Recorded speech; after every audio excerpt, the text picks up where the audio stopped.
It's Truck Month. It's our favorite month of the year at Lithia Ford of Boise. Time to pick up savings, pick up power, pick up fun. And the best place to pick up yours? Lithia Ford of Boise, where Ford begins in Idaho. Hey, Forrest here. Nothing like getting paid. And with ICCU's mobile app, I can deposit checks or accept Zelle payments so the money hits my account fast. I just wish there was an app for mowing the rest of these lawns. RowPaint.com is going all in this season with an all-star lineup. It's Coach Leon Rice and Andy Rowe.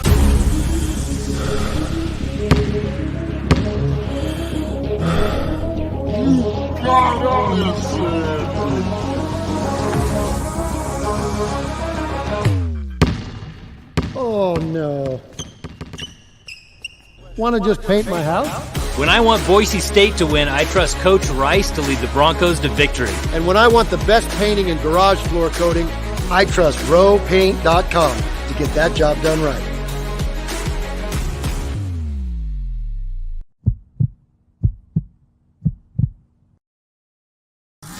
This is Bronco Nation News Live. The best interviews, the most informed opinions, the latest breaking news, all from the top Boise State insiders. Today's broadcast is coming from the Cutwater Spirits Canned Cocktail Studios. Check out one of their more than 30 flavors of pre-mixed premium cocktails at your local gas station or grocery store. Cutwater Canned Cocktails is perfect for your next game day tailgate party. Now, here's four-time NSMA Idaho Sports Writer of the Year, BJ Rains, with another edition of Bronco Nation News Live.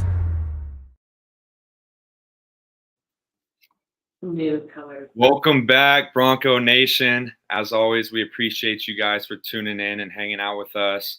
Ask a ton of questions and leave a bunch of comments, and we're excited to get back to you. I'm Riley Smith, former Boise State tight end, here along with legendary Boise State football coach Kent Riddle, and we got a sick guest today. We're super excited. Former Boise State linebacker and team captain, and he's got the best beard in the Boise area. We got DJ Schramm. DJ, we appreciate you for joining us, and let's talk some ball. He's actually more recognized as a beard model, I believe, than all his accolades on the field. Yeah, no, for sure. I appreciate you guys having me on, though. This is going to be a lot of fun. It's an honor for me sitting here with the two captains from championship team last year. It was a good ride. It was definitely a good ride, and I wouldn't want to be captains with anybody else. We through the ups and downs, we stuck it out, so it was fun. Absolutely. The coaches that got us where we are today, right here with us. So. Yep.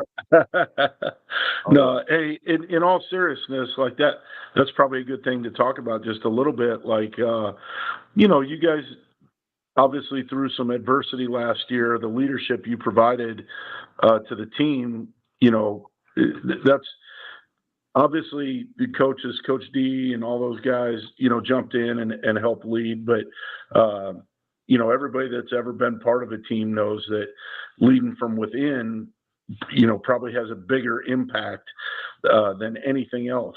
And you guys, when things weren't going so well, obviously kept everybody together and worked hard to get it going in the right direction, and obviously finished on a great note, winning the championship. But maybe you guys could just talk about, some of the things like the message you conveyed a little bit to help bring everybody together.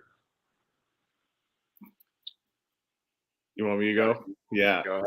So, the group we had last year, that whole group is awesome.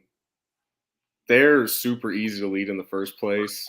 They were down for basically whatever me, Riley, the coaches were asking them to do. So, when that adversity came, no one flinched. We all knew that even when it didn't look like there was a chance, we were going to play like there was, and we played ourselves into that game. So, just credit to all the guys on the team buying into what we were telling them, and we didn't even have to tell them that much. We just told them that we're still playing for a legacy. We're playing to cement this team, that team's legacy in Boise State history. And if you ask me, that's something that I think we accomplished. So, Absolutely. No doubt. Riley, Yeah. anything to add to that? Yeah, I mean, like DJ said, like it's easy to be a captain when you got guys around you that are also leaders and want to be led. I mean, that team, like that leadership council, and then guys in each room were just, they had our backs, and if we said something, then they were bought in 100%, and they were leading us too. So it was good to kind of learn from other guys on the team as well. And then our biggest message throughout the whole year was, I mean, just have fun. Like, this is a game that we love to play, and even though it's not going our way right now, like if we just buy in and have fun at every single practice and just be in the moment, not think about all the chances of possibly not making the championship or the losses we had in adversity, then it would take care of it itself. And we made that happen. And if it wasn't for being around such good guys, so it was. I would say part of this too. There's a familiar name there popping up with a question, but we'll get to that in a second. But, one of the things that I think different and separates Boise State apart from so many other places is that's not something that was probably a one-year deal either. That's something that, been passed down for, at this point, generations. I mean, years of going through that, that, hey, we're all in this together. We all got each other's backs. And, those who lead, and those who follow. And not that everything's perfect all the time, but I think that's one of the things that makes Boise State such a unique place. But maybe you guys could talk about that a little bit, about just, kind of how you guys learned to be captains. Obviously, you put your own spin on it. You guys are both tremendous leaders, but some of the guys that influenced you maybe when you were younger. Yeah, one guy that comes to mind right away is another former captain, Riley Wimpy. I got to be in the same room with him for 4 years, and he taught me so much over those 4 years. And Riley, he's just an awesome kid, or an awesome man now. But he's great. He taught me so many things. He taught me how to lead, taught me how to become part of the Bronco culture and what it means to be a Bronco. So I think that's something that you kind of mentioned, that this program's done really well for a long time, is those older established guys do a really good job of telling the young guys and showing them how or what it means to be a Bronco. Yeah, I would say for me, it was definitely John Bates and then Brett Rippon too. Because they just did a great job of doing the extra work. But when they did that stuff, they weren't doing it alone. They were bringing us with them. And that was huge for a freshman. Like when I was a quarterback and you get thrown in to the season, you have no idea what's going on. And Brett would have us go in every Monday when we didn't have practice at 6 a.m. to watch film on the other team. And I'm a freshman, and I was like, this is our one day to sleep in. Like, I'm so fired up. And I remember I missed one day, and he ripped my ass. And like I'm a freshman, like I didn't think he would care if just I didn't go, because I wasn't really having any part of being on the field. But he got on me, and from there on out, we would go every time, and he taught me how to watch film, how to cut film, and he would bring us Egg McMuffins as an incentive to go. And so I carried that over with the tight ends this year, and brought a bunch. But tight ends eat a lot more than QBs, so that wasn't as fun. But Bates was the same way. I mean, he would go out and he would work through different blocking techniques and running routes and stuff, and he would invite us every time. He could have easily just done it with the older guys on his own, but he would bring us along every time, and that's kind of what built us up to be able to be where we were at by the time we were seniors. And that's what we both tried to do. I know me and DJ talked about it. Like, this is our last chance to impact the Broncos and impact those coming after us. So it was sick to be able to learn from those guys and then do exactly what they did to us. But absolutely. Well, let's get back to Doug Smith. Any relation, Riley? Slightly, yeah. He that's where I get all my athletic ability, but not the looks at all. What did you think about go ahead and answer that. What was the hardest thing about being a team captain, and what was the most fun thing about it?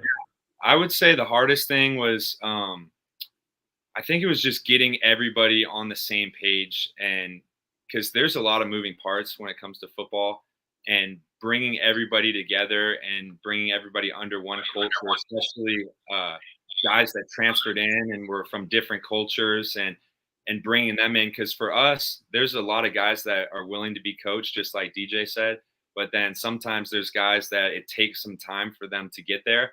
And so for us, we want to be friends of everybody, and that was big for us, was being relational style leaderships. And so we were building relations, but then you have to hold people accountable. So if guys weren't doing the right thing, or the effort wasn't there, or something that we saw, we had to make sure that we were at the forefront of that, and we were picking people up and making sure they were doing the right thing. And that was hard for me at first to speak up, but over time, after doing the work first and gaining the trust and building relationships with everybody, then you can kind of have that voice of being able to hold people accountable, because that was scary at first. You don't want people to be pissed off at you and kind of shrug you to the side. But then, yeah. It's scary, but when you're one of the guys leading by example and always doing things right, makes it a lot easier to do that. Absolutely.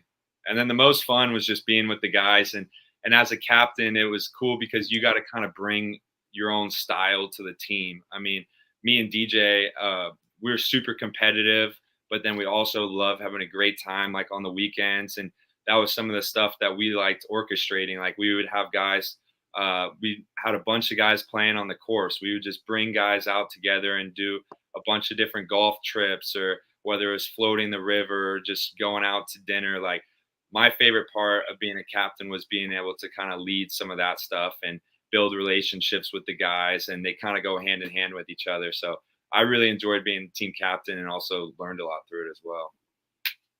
Go ahead, DJ. Yeah, I'm going to have very similar answers to Riley here. I mean, it is hard just because, especially in college, there's 110 guys in that locker room. So there's 109 other guys that you have to try to lead and get on the same page. And that can definitely be a challenge at times. But I think the hardest thing for me, kind of like what Riley said, is realizing you have that voice to speak up, because at least in my mind, every year I always kind of felt like I was still a freshman, like there's still so much I had to learn and so much that I hadn't had figured out. So by the time I was in my 5th, 6th year, like I kind of been established as a leader on the team.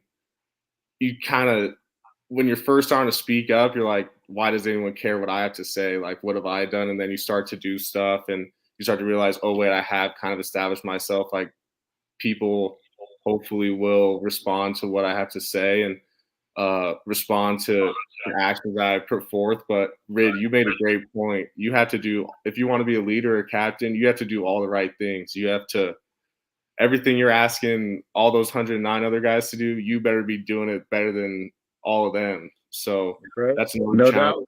Being a captain is, you got to be the guy that's on point all the time, knows exactly what he's doing all the time, knows exactly what's going on, so that when you do speak up and lead, people will listen. Because if you're just a guy that thinks they're a leader, thinks they're a captain, but you don't do anything right, no one's going to listen to you. They're just going to look at you and be like, who's this guy?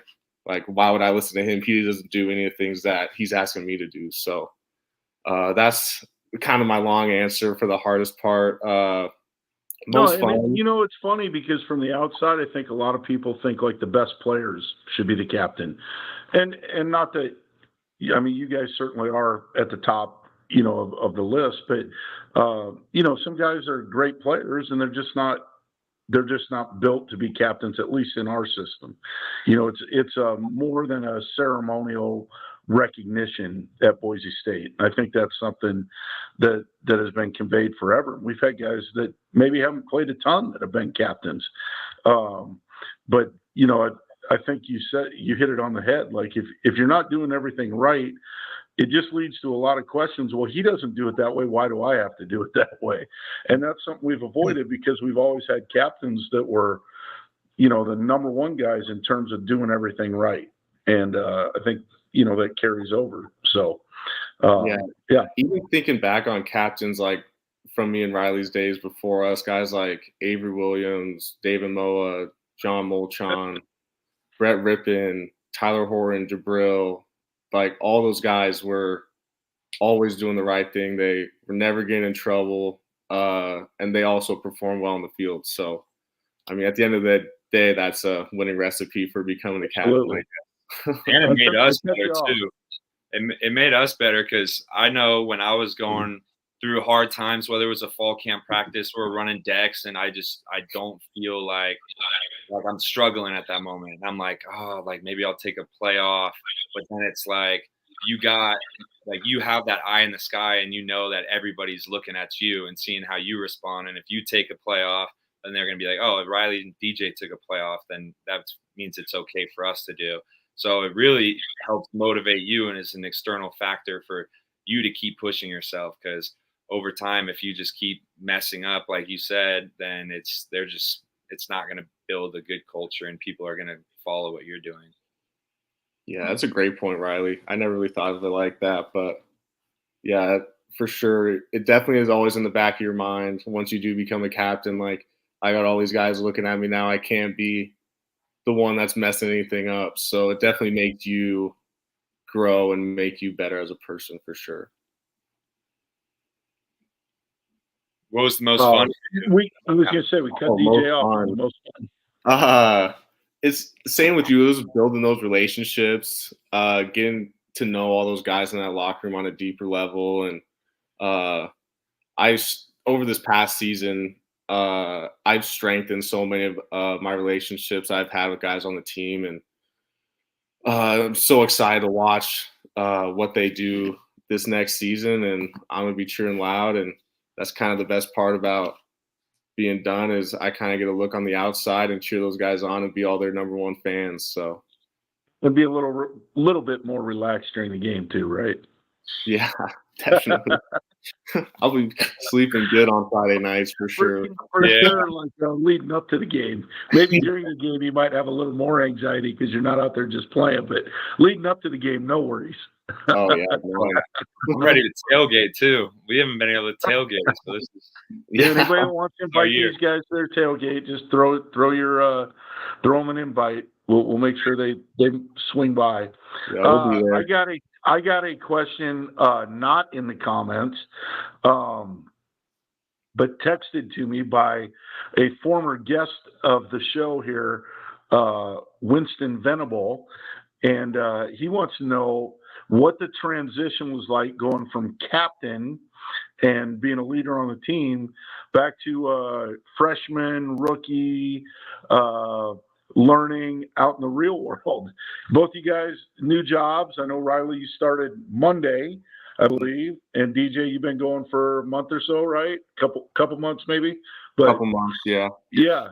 Talk about just that transition. So I was actually thinking about this the other day. Like the last year of football, like 6 years, you kind of know what's going on. At least for me, I had the same defensive structure the whole time I was there, so I never really had any like hiccups throughout my time learning the playbook, other than initially. And I was thinking at work the other day because I couldn't figure something out, or I messed something up, and I'm like getting so frustrated. I'm like, I haven't felt this feeling in a long time, not to brag on myself about how great of a football player I was or how great I was in school, but you just kind of get into that routine and you get better at it. And now it's just something new. It's a new routine for me. So the transition, it's been good. There's been ups and downs, and that part has been tough. And also it's been a little tough, not being around those guys in the locker room, especially because we just talked about building those tight-knit relationships that you have, and all of a sudden you play the bowl game, and now I haven't seen most of them for 3 months. So that part is definitely tough, but it's also good. I'm super excited about the next challenges I'm going to have in life and the next steps. And I'm looking forward to attacking that stuff with the same blue collar mentality I had being a Bronco. So it's just going back, starting the learning curve, right? And then same process that got you to be a captain, just get better every day, improve, keep working, even when it's not going right? But you're right. It's been a while since you've been in those shoes. yeah. What are you doing, DJ? Maybe tell everybody about that a little bit. Yeah, quick plug. So I work for Roberts Forensic. We do forensic engineering, and we specialize in crash reconstruction. So car accidents, and then in crash reconstruction, we mostly do heavy trucking or commercial vehicles. So basically, a car accident happens, and we get a call from somebody, and they want us to figure out how it happened, and that's basically our job description. So we go inspect the vehicles, we inspect where the crash happened, we take so much into account that you wouldn't believe, like, for example, like where the sun was at when the exact moment the crash occurred, because you never know what could cause an accident. Sure. Yeah, there's a lot that goes into it, and I'm learning a ton. It's awesome. The people I work with are great, and I'm really excited. I'm really happy with my career choice. So I hope that trend continues. Yeah. How about you, Riley? I mean, you're fresh into it. Yeah, I just started Monday, so I took a little vacation, went to Arizona and Florida with some of the boys, and yeah, now I'm starting the real world and came in on Monday, and I'm over at ESI Construction, and I'm a field engineer. So this week just consisted of kind of onboarding and doing all the OSHA and training hours. And so I'm learning a lot, though, because even though I did construction management as my undergrad, then I did my MBA. So there's been like 2 years of when I haven't seen anything about construction. So I'm definitely fresh, and it's starting to pick back up. But I've met so many great people, and it's cool seeing how companies are almost like a football team, like all the stuff they're saying, and they're big Jocko fans, and that's how Boise State was. Harsin and Av were always playing their stuff. So it's cool this kind of team brotherhood in this new facet of life. And so it's been great. And like you said, it's hard to be at the bottom, but what got us to being captains was just being lifelong learners and having that growth mindset. And so just utilizing what we kind of learned when we were younger to carry it over. But it's been good. I like BJ's. Oh, this is huge. This is the key question. BJ wants to plug himself right there, but we're going to the previous comment. DJ, beard oil, beard balm, both. What do we got working there? All right. You got to go to the Beardsmith. They have locations in Garden City and Nampa. Best service, hands down, in maybe the country for haircuts and beard trims, and also their products are second to none. I know for a fact they're in Albertsons. They might be in a couple other stores, but yeah, look for the Beardsmith brand. That's how I keep my beard looking sharp. I use this, so they don't use oil. It's called beard grease, and it's awesome. You put a little in your hands, rub it in, put it on, and then you're good to go. So, also make sure you brush and comb it every day. Well, yeah, clearly it's working. So we'll get to It was my dad's birthday, and I was like, DJ, I need your help on what to get him, because his beard's starting to grow in, and that's his baby now. So I was like, I need to get him right. So DJ hooked me up for sure. Yeah, well, hopefully the Beardsmith appreciates you plugging them and take care of you on your beard modeling contract. So, they've taken nothing but great care of me. So, perfection. BJ actually asking his question there. A lot of trash talking today at practice. Who's the best the past few years? Any good stories about it? I would say Rod and JC and any DB. They made practice fun, because we would go out, and that's what I wanted to talk about as well, is just the offense going against the defense in spring ball. You're going against your own teammates. It's different than game week. But we had guys like Trell and Rod would always go out. Even when Trell was hurt and on the sidelines, they were still chopping it up, and it made it fun because it made it game-like, and you go out and you're just playing hard because you want to beat them now at this point, and they're talking trash. But there's a lot. I mean, it never really carries over into the locker room. That's been a thing for us, is we just want to keep her on the field and nobody ever gets too heated. But there's been a lot. And even when you go and you score on the DBs, it doesn't kill their confidence at all. You think that would shut them up, but the next day they're right back at it. You would think, but yeah, no doubt. No doubt. And we've had some pretty good guys at receiver over the years that have not been afraid to talk a whole bunch. I mean, trying to think who were some of the best, but yeah, Avery was definitely I was gonna say legendary. I was gonna say Avery and Curtis were probably my top two. Those guys. No, they're elite. And then new for a guy that's still on the team, Andrew Simpson. That dude loves to talk. Yeah. He is, and he backs it up. So that's so I was going to say, all those guys over the years, you can talk as much as you want. So over the years, all those guys have backed it up. Going way back. I mean, got like Billy Wingfield and Quentin Michael used to go at it all the time. Although maybe the best was Ryan Dinwiddie. He was. Oh God, yeah. And he wouldn't just say stuff to like he'd go for your soul. So, and it might be another offensive guy. It just depends. Yeah. Avery and Curtis, DJ, I agree. From when we stepped on the field, when I was a quarterback and came in freshman year and we had PRPs, it was the first practice ever for me, and went out, and I think it was like the first or second play, and I called hike and I voice cracked. They I remember that. The rest of the day, and everything I did, they were just repeating it, and they made my life miserable. But then I had to show what I had to do and try to back it up. But you can't say anything after that, so you can only talk back with how you play. But that was brutal. Two other current guys I think are sneaky trash talkers. Who maybe like you might not expect is Mike Callahan. He likes to talk on the field. Just these are guys that I've heard talk. And then Marco. Marco likes to talk a little bit too. So and Matt Louder talks. Yeah. LB Room should not be short of trash talk this year, that's for sure. Oh yeah. Going back a few years, Kikani was he always me and Kikani we had it a couple times. Yeah, usually as he was, or Garrett Curran, one of those guys, and a lot of it happened about right around the time they were hitting somebody in the ribs or, something like that too. But those guys are awesome. Those Sunday scrimmages our freshman year used to get pretty intense. Oh yeah, question, no doubt.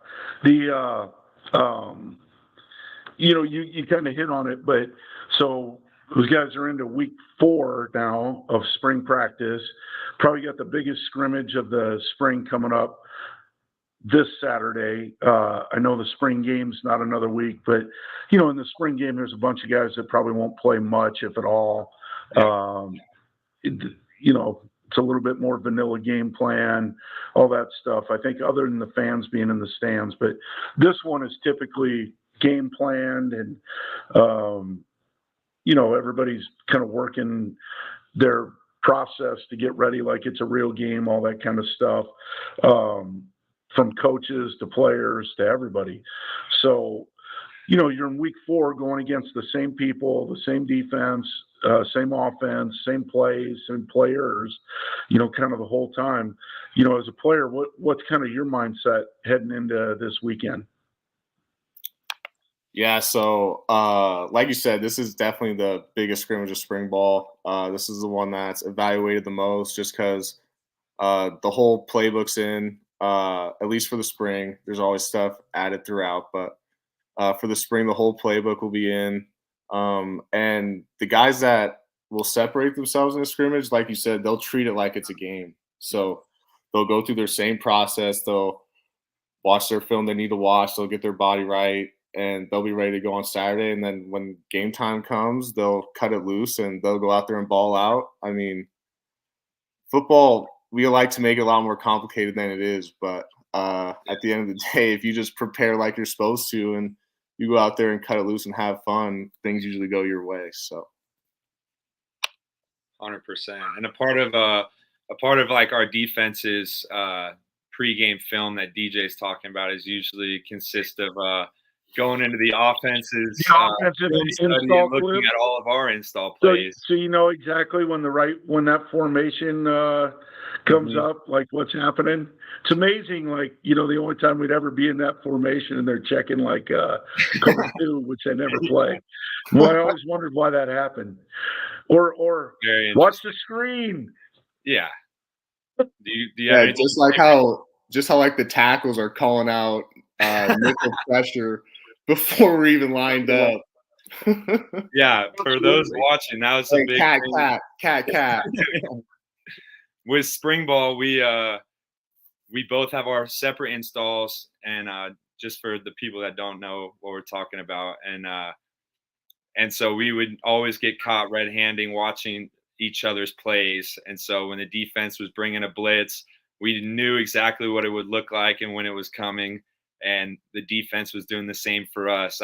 I would be so mad because it would be like one of our sneak routes where I'm going underneath and sneaking down the sideline, and I look next to me and just DJ's on my hip and didn't even look at the run game. And I'm like, this is insane. But you guys got to disguise it better, man. I don't know what you want me to tell you. It's awesome. Just like the guy from UCLA, you couldn't fool him. Couldn't fool DJ. Yeah, Kurt Blake, I want to get to a couple of his comments here, but check out the Dinwiddie tape from 2002 against Fresno, 19 for 22, which he came in. He didn't even come in until the second quarter. He was coming back from a broken leg, and actually cut his leg with the tape shark and sliced it all the way down. So ended up BJ Rohde in the meantime went 5-0 as a starter, so we let BJ start that, or 4-0. So we let BJ start that game, and then RD came in the start of the second quarter, and just crushed Fresno. And he's yelling like, "Don't press him. We're up." I don't even know what the score was, and we're up big. And he's like, "Don't press him. Don't press him." They pressed him. And he threw a touchdown over the top. You know, the guy got legendary. I don't know if there's many things I love more than beating up on the Bulldogs. So, yes, a little personal for you, right? A little bit. I like this question too from Kurt Blake saying, how weird was it when Jabril was coaching you when he was a teammate? Because Jabril was one of those guys too that was an awesome captain, and he was a great dude, did everything right. and he was very open and vulnerable about how when he came in, he didn't feel like he was doing the right stuff. He wasn't really paying attention in school as much as he should have. And then he turned a page and he bought into the culture. And so he's very, very open and great at preaching that, because that's how most people come in out of high school. They're top dog and don't really have to focus on school. And then you come to college football, especially Boise State, and it's very different. So Jabril's one of those guys that was amazing when he played with us, and he carried it over as a coach. And it is weird at first, especially him being like my Unity group coach, and like I was with him a bunch during the summer and spring ball, but he was awesome, and it was cool to see how much he's grown and how he's a leader now, not only over the players, but is doing a great job with all the installs and different stuff like that. So it's pretty cool to see. I also think that's something that's gone on here at Boise State for a long time. So I think that's something that's really not that different around here. Like, guys are used to it, and they understand there's a separation between player and coach, and it's been that way for a long time. I mean, now Dimitri Washington's doing it. He was a player last year, but you go back, I think Scott Huff was the tight end coach 2 years after he graduated back in 2006. So there's always been guys. Hars as a matter of fact. Yeah. Was a grad assistant in 2001 and finished playing in 99. So I think that's something that's just been around here for a long time, and people are used to it. And coach, once they become a coach, they understand, like, hey, there's things that are said amongst coaches. There's things that are said amongst players, all that stuff. I think everybody's just kind of used to it around here, and it hasn't ever really been a big issue. And yes, Lou Finucci, I do believe, made that catch. So, yeah. See what else we got. Any favorite music artists? Ooh, Deej? Ooh, I'm going to see Chris Stapleton and George Strait in Salt Lake in June. So probably DJ. Chris Stapleton right now. I'll see you there. Oh, let's go. I'm gonna go buy a ticket then. let's do it. Where are you sitting at? Oh, I guess we can talk about it later. I don't know. I'll have to check. Yeah. Dude, I would say I'm Chris sure. Stapleton's elite too. That's Yes, there. absolutely. Absolutely. 67-21. I appreciate Kurt checking the score. He's also got the Orioles score, so we're good. He's got it. I do want to address one thing, though, that, Kurt was asked some questions just about going back on some stuff. And, I think the reality of it is this show's not about trying to rehash things from the past. And that's just where it is. I mean, we'll tell stories, but, there's certain things that happen that are you guys know a lot more about than what I do. And the reality of it is it doesn't matter. That's something for the team. And, we're not going to talk about that stuff. So there, I addressed it. But we will talk about all of our experiences and all the fun we had, because a lot of what you guys see in the different sides of it, I mean, we have a whole nother perspective, and but it's cool to be able to share that with you guys and kind of our day-to-day process and what we go through. And it's super fun, and it's a crazy world to live in. But absolutely. Well, and that's what we're trying to do with this show, is take a little peek, kind of behind the curtain and talk about some of the things that, aren't necessarily private. They just, nobody really knows about them. And I think next week we'll address even more of that stuff. We'll get another former staff member on here and, just talk about all the different things like leading up to the spring game that are going on, and, how the players get fed, how they schedule things and calendars and how far out that goes and that kind of stuff. So I think we're fired up to get that one going next week. So another Doug Smith question. Great. Keep them coming, Dad. Since you were co-captains, did you guys have any disagreements, and how did we work through them? Can you think of any? I don't think we had any disagreements. Maybe, I mean, even outside of football, even on the golf course, we were always partners. So yeah, we never really had to settle anything. So. Yeah, I don't think we really had any disagreements, but it was mostly just coming together and figuring out the best way to handle stuff, because there were issues even when it came down to the uniforms for the bowl game, or different stuff during fall camp, like the skits, and we had to handle certain issues, but we had to come together and figure out the best way to do them, because if I was trying to handle it one way and you were doing it another way, then it obviously wasn't going to work out, and it would just kind of split it. So I think we really did a good job, and we're both easygoing too. So we just always found the best route, and we used a lot of information from our teammates too, which helped. Is we didn't want to be dictators over the guys, so a lot of the times we asked for their opinions, and they gave them to us, and we all worked together. So not many disagreements, but. And I think that's one thing that also helped us lead, is that, like you said, we didn't treat it like it's our way or no way. We wanted input from everyone on the team, whether you were a 6-year senior or you were a true freshman. We wanted guys to come talk to us and give us their opinions and tell us what they thought was working or wasn't working. And the message was always the same. We're not going to promise anything, but we'll bring it up, and we'll handle it the best way we see fit. And I think, like Riley said, we did. I think we both did a pretty good job just always being on the same page. I feel like there wasn't a lot of mixed messages coming from us throughout our captaincy. Yeah, and I think one of the other things there, leadership from the coaching staff too, right? I mean, they were always there to help. You talked about the leadership council, but you had backing from the coaches too. Like, it wasn't like you guys were just out there on an island and figure it out. Yeah, right. Sometimes you were tasked with them, hey, deliver this message from the coaches. Sometimes you were tasked with deliver this message from the players to the coaches, different things. But I think a very, kind of symbiotic relationship there, everybody working together to make everybody else better. Yeah. And one thing I think me and Riley also did last year was have more like full-on conversations like with just the team, like just us and the rest of the guys on the team, no coaches or anything, which really allows guys to open up because they don't feel pressure like they're going to lose playing time or be judged by a coach or staff member. And not that happens, but that's how especially young guys feel because they're still trying to build a name for themselves. So we did that a few times during the season. I think that really helped a lot because it gave guys a chance to actually speak their mind and say whatever they need to say in front of.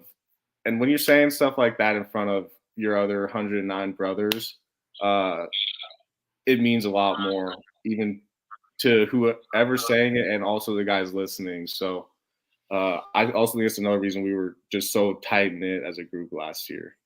Yeah, that was huge in my opinion because, like, when the coaches leave and the guys, it does feel like they get more vulnerable and open. And even though, like DJ said, there's no pressure or anything, but when you're a younger guy and you want to seem tough and like everything's going well and you don't want to open up about anything, like the coaches being in there. So being able to talk to the team like alone and bounce ideas off each other, and it was awesome. And guys got vulnerable, especially after the Fresno loss. That was tough because we thought we were done. And our main message was that we got guys in here, me and DJ, that we might not play football ever again after the season. And that's how it ended up happening. But but that was our message. We're like, guys, if the younger guys, like most humans in the world, if it doesn't go their way and it seems like there's no light at the end of the tunnel, they're going to want to quit. And our message was that for you guys playing, even though you're a freshman and you have 5 more years left, you could easily just give up on this year and be like, all right, I'm ready for my next 5 years. But our message was to just play for the older guys since this could be their last time playing football. And that was kind of emotional for a lot of people when the reality hits them. But that really opened it up and started driving that competitive nature from all the guys to buy in and just, like Coach D would always say, like, one more week. And we really bought into that. And everybody just had fun with it because we were like, even if we're not playing the championship, I'd rather have a fun last 4 weeks than a miserable one. So that was pretty cool, DJ, that you brought that up because I think that was a pivotal point in the season as well.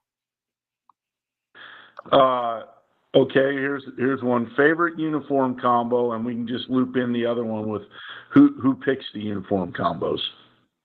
That's probably one of the hardest tasks we had to deal with throughout the season because there's a lot of guys that like certain things. Mine was black. I like the blue, black, blue that we did for the Frisco Bowl, or all black. Those are my 2 favorites. Yeah, I'd say number 1 is the Frisco Bowl, and number 2's all blue on the blue, classic. Yeah, classic. It's not really a bad one, right? I mean, it really is. Yeah. But yeah, picking the uniforms, me and DJ, I think was it twice this year that we got to do it? Yeah, because usually they plan them out in advance and they coordinate it with the school and what they're wearing, student section. But 2 of the away games, they let us pick them. And like we said earlier, we went out and just asked people what they wanted to wear. And we kind of figured it out. And then there was a lot of tension in the bowl game about which uniforms we were going to go. So we had to present them to Coach D, and because he's a blue on blue guy, and I get it. That's the way. But But some of the other guys, the DBs, the flashy guys wanted what was it? It was orange or blue, white, orange. Is that what it was? No, it was That's orange, what blue, the orange. Orange, blue. Yeah, that's what it was. And Yeah. so we had to present that to Coach D. We actually had Alexander Tubner put it on and go out in front of the team in our team meeting and take a vote, and it ended up winning. So yeah, usually it doesn't come down to that, but there was a lot of mixed feelings on that uniform. It was basically either you loved it or you hated it. There was no like, oh, I'm kind of fine wearing this. Like, I don't really care. It's either absolutely not or absolutely. So as long as the O-line didn't have to wear white pants, they were going to be fine. So take them out of it. Oh yeah. But yeah. How about I think this is a good question. If a player's disciplined or even kicked off the team, and I think the kicked off the team part, we can leave that out. But if a player's disciplined, well, what's the captain's involvement with that? And then, do they advocate or try to mentor them? And, I feel like I know the answer, but I'm going to let you guys. Yeah.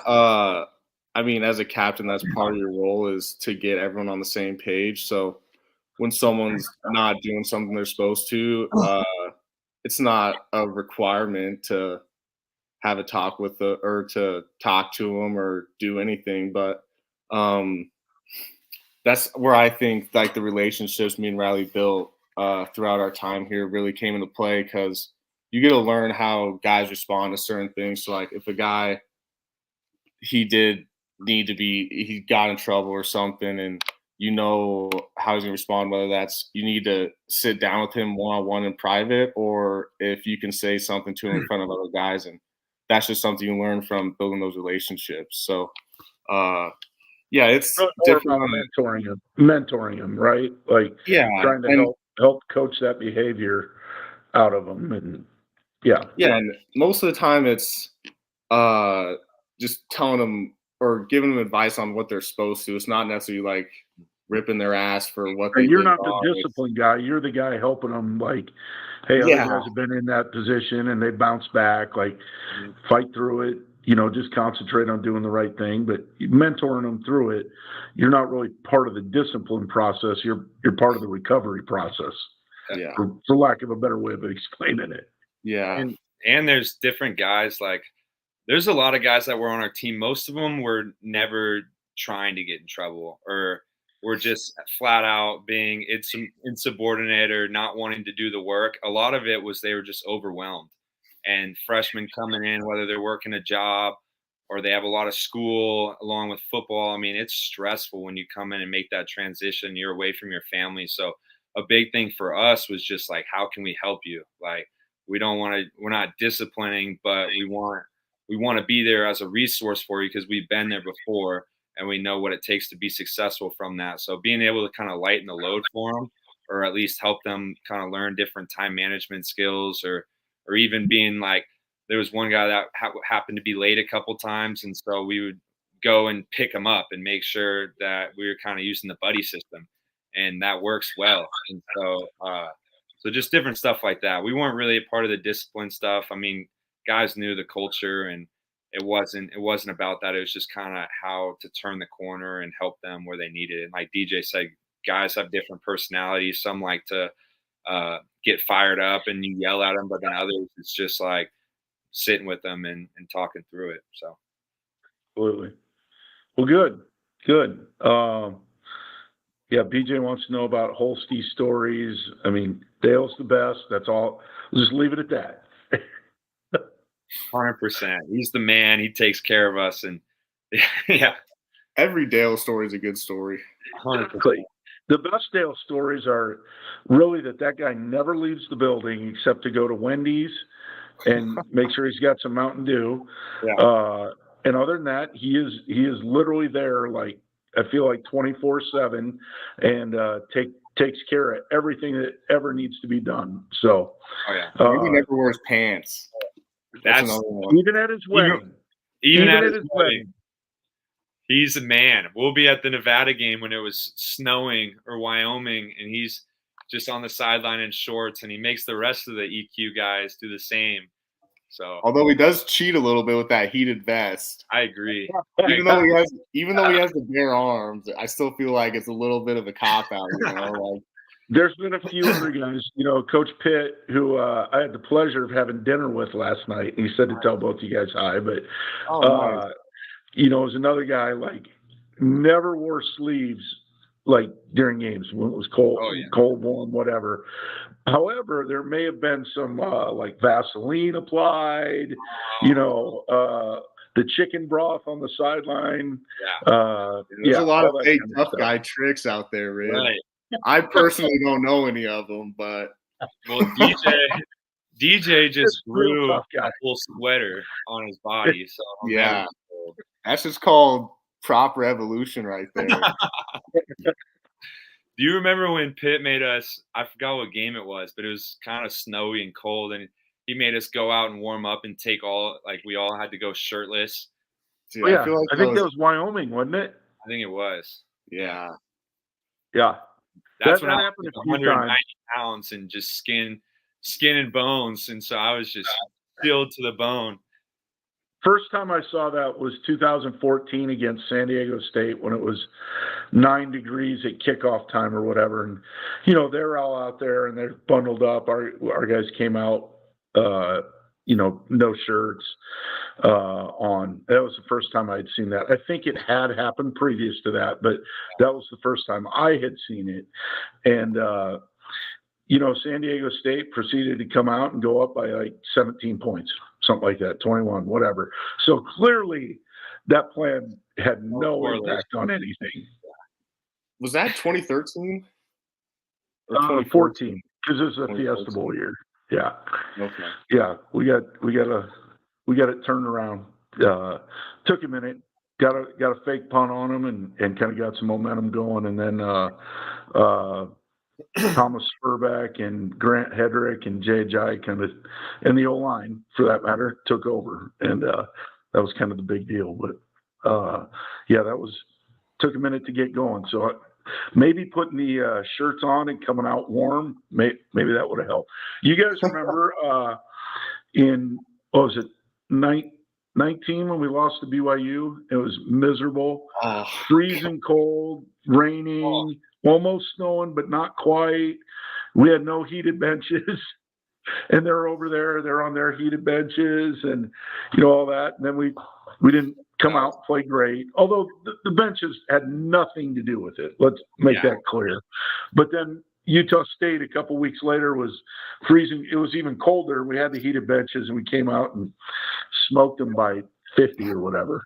Yeah, that BYU game. I mean, I think I only got in the game once, and it was a rundown on kickoff, but that might have been the coldest I've ever been in my whole life. Colder than there's nothing worse than like 33 degrees and rain.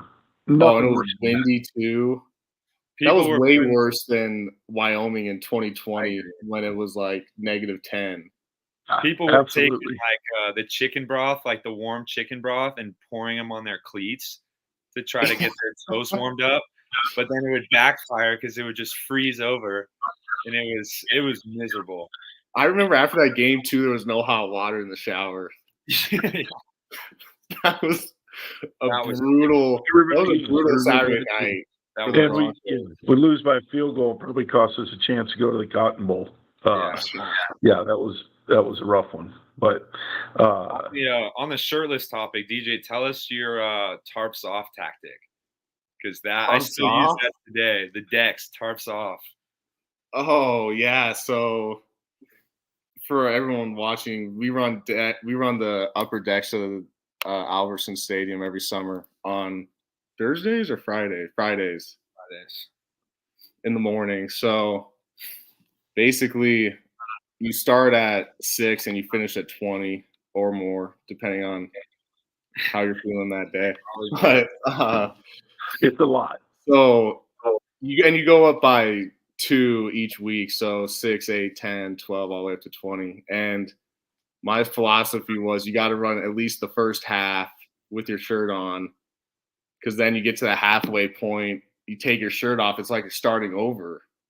So you really haven't even ran any yet. So you just got to play those mental games with yourself when you're doing stuff that is challenging you physically. So that was always my tactic. And if I was having a great day, I'd leave the shirt on till I felt like it needed to come off. Sometimes that was after halfway, but it was never before. So you always had to make it to halfway before the shirt. Everyone would buy into that too. He would yell "tarps off," and everyone would be swinging their shirts and throwing them. Just a little second win, some motivation. That was always sometimes just a little energy, right? All you need. It's all you need. You gotta bring, like Coach Collins says, you gotta bring the JU ice. JU ice. You can't be out there having no energy. No one wants to be around that guy. People want to be around the guy that's bringing everyone along and having a good time. No one wants to be around the guy that's, oh, woe is me, I'm getting my ass kicked right now.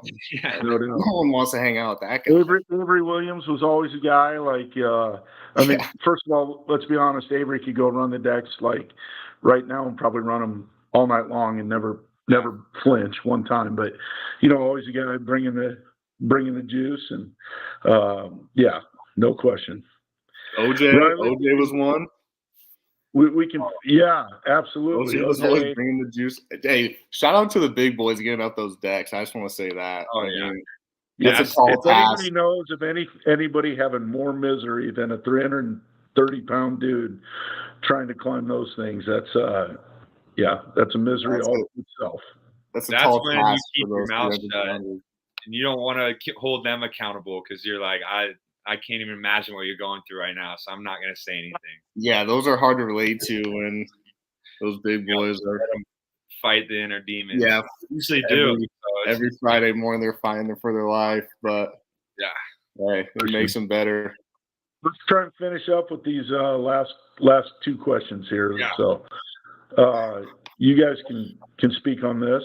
Yeah, great question, Sky. It was slick. I mean, it definitely we can't blame the cleats or what we were wearing because it all just really came down to fundamentals, and it was honestly kind of good that it happened. I mean, I wish it didn't, and I wish we dealt with that earlier, but it exposed a lot of fundamentals that we needed to clean up because, like, on our turf or the grass, like, you can run a route or make a certain movement or cut and nothing happens and you're fine. But then if you play on a slicker surface and you overextend on a cut or your weight is shifted and you're not getting low out of your cuts, then you slip. And that happened to us a couple times. So it was just kind of learning that you got to have fundamentals for every single route you run. And I think, like, for me specifically, because I slipped, I think, a couple times, and I think we were all just so juiced up to play in that stadium and play that team, and we were just rushing our routes. And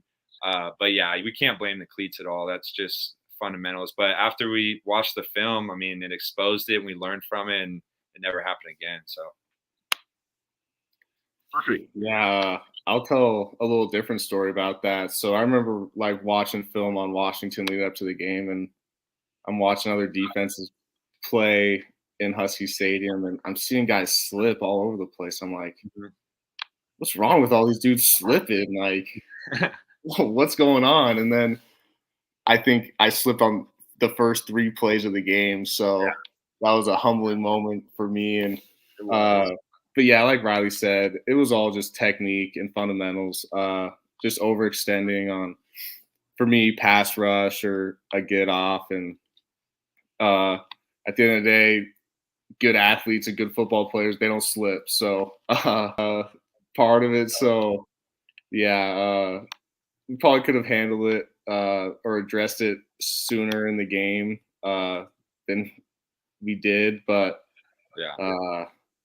yeah, it was a tough day. But also, I just want to say one thing I want to say. Anyone that says that stadium's louder than Albertsons has no idea what they're talking about. Albertson Stadium on Saturday night is way louder than that place ever got. And that was insane. And Bronco Nation, no doubt. Bronco Nation is second to none, I promise you that. Yeah, no question. Give a shout out here to my guy. Let me give a shout out to my guy, Josh Streeper, former running back from the 01 to 05 time frame there. So good to hear from you, Josh. Hope you're doing well. Looks like you got a couple little ones there, so congrats. And then we'll finish up with Riley. Which heat's worse? And I think we all know the answer to this one. Definitely the humidity in Florida is tough. I will say when I got we wouldn't have to have the Inferno days in the indoor, right? Ooh. Yeah, brutal. But the dry heat when I first got out here, that was crazy to me because I've never been in a desert climate. And so I came over and I was just constantly drinking water, and I was so used to just being kind of hydrated all the time. But now I go back home and I thought I was used to the humidity, and I'm sweating when I step off the plane. So it's definitely different. But the Inferno practices, that's a good topic with so if we were to play like a team down south, like we did it for Troy, UCF, Florida State, they would spray down the field in the indoor the night before, and then they would turn all the air conditioning off and shut the doors and make sure no heat escaped. Yeah. Turn the heat all the way up. And so then when we came in the next morning, they'd be spraying us down with water just to put the cherry on top. And then we would run in and it hit you. It felt like Florida. The way they did it was a great simulation, but people would be dying. People would come off and we would weigh in before and after, and it was like 10 to 15 pounds just shredded off dudes of water weight. But it was good. It helped. Absolutely. I think our record in those games has turned out pretty good. So it might not be exact, but it's a pretty damn good replication of it. So, yeah. Well, DJ, appreciate your time. We don't want to take up too much, but we'll be back next week. DJ, you are always welcome to join us. Pop in anytime. So, Riley, I'll let you let DJ talk and let Riley close it out. Yeah, I appreciate you guys having me on. This was a lot of fun. Like you said, we definitely got to do it again sometime. So whenever you guys want me back, shoot me a text and I'll be good to go. So I'll keep my Thursday nights free just in case. Oh, yeah. We'll do it on the course next time, like we said. Yeah. We'll be playing for the course. Oh, here we go. That's one. That's one. This is DJ Rain's golf tournament. It was the very last hole. We were in a close competition with the boys, and it starts pouring rain. I think it was like hailing at this point. 1-1. And that probably went in the water. But that was a good time. So that's coming back up again. Stay tuned for that. But no, DJ, we appreciate you coming on, man. It's good to see everything's going well. I mean, we hang out a lot already outside of here, but it's good to hear more about what's going on in your life and hear your perspective. But we'll definitely get you back on soon. But and all the fans, thank you guys for tuning in. Seriously, you guys taking the time to come out and ask questions and comments and just kind of hear some of the experiences from us is awesome. We love doing it. And throughout the week, if you guys ever have any questions, just post them on Twitter and tag us, and we'll get back to you and have some good topics for you guys. But you guys are the best as always, Bronco Nation. Appreciate you guys, and go Broncos, baby. Go Broncos.